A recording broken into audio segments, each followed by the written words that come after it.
everyone, it's Julia. I have another scrappy project for you.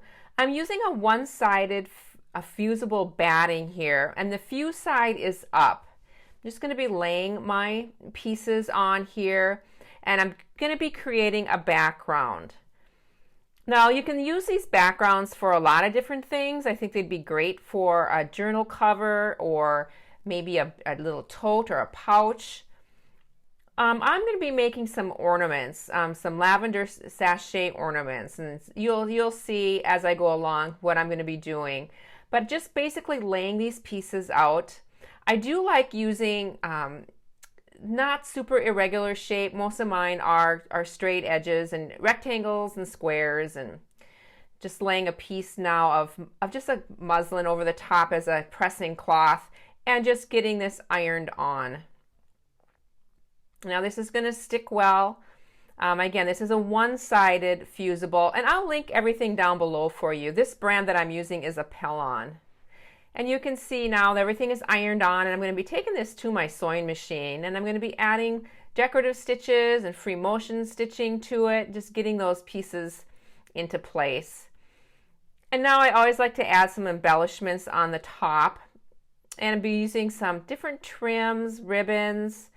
I have a little basket of scraps that I keep on my table of just trimmed scraps or ribbon scraps. Anything I have left over from a project goes in there, and this is a great way to use some of those. Just laying them in interesting ways. Some of them, like I said, are just little pieces of yarns and ribbons. And here's a piece of vintage linen. This is a hand embroidered, and just cut out a little piece of that. I picked that up at a flea market, and it had a lot of damage on it, but I was able to use some of those motifs. Getting this pinned on, and I'll be taking this to my sewing machine and just securing those as well. And here's the finished one. I actually went on and made 3 more of these little patchwork squares. This one I did in greens and blues, and these I did more of just a diagonal look. And then this one is more of a patchwork, similar to the first one, in pinks and greens. And again, that fleece is ironed on the back of it. And again, went to the sewing machine and got everything stitched on, did a lot of decorative stitches. Great time to use those on your sewing machine. I have my little ornaments drawn out here. I'm going to do a heart, a star, a tree, and an ornament shaped.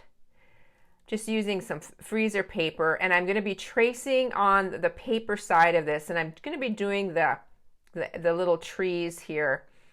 I was able to get, I believe, 8 of them on my little background piece. I am cutting right on my outline.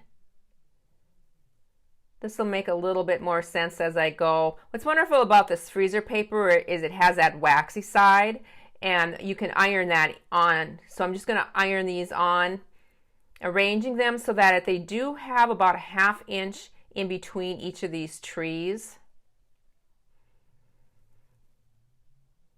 You can also reuse freezer paper a couple of times. So I'll just keep these little trees so I don't have to go through the process of tracing and cutting these out again. I'm going through and I'm marking an opening. I don't want to stitch this opening, and I'm notorious for forgetting that, and so I like to mark that.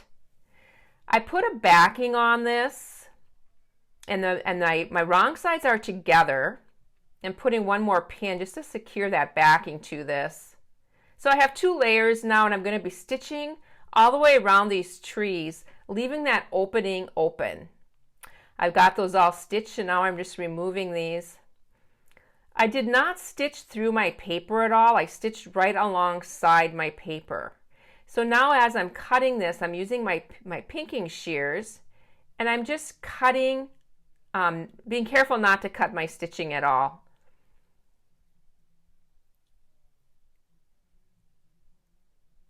And here's what it looks like. You can see it does have that opening, and the backing is secured on there. Adding some lavender buds Love using these in my little ornaments, little sachet ornament. And again, we'll link this down below, these little lavender buds.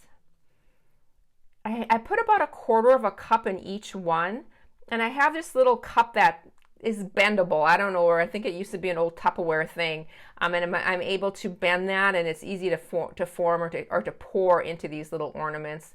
Then I add just a little bit of stuffing to kind of keep everything in place. I will put a little wonder clip there just to keep that together until I get back to my sewing machine and close that opening. Wanted to add just a little bit of twine to the top. Some of these I added a ribbon or even a lace would work. And it's going to zigzag that on and then finish stitching that opening. And here's what they look like. Each one's a little different just depending upon where you lay it out on this little patchwork. These go together really easily. You can see that little vintage linen there and the little ornament one.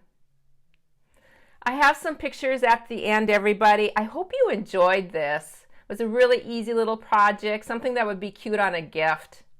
Thank you so much, everybody. Have a great week. Bye for now.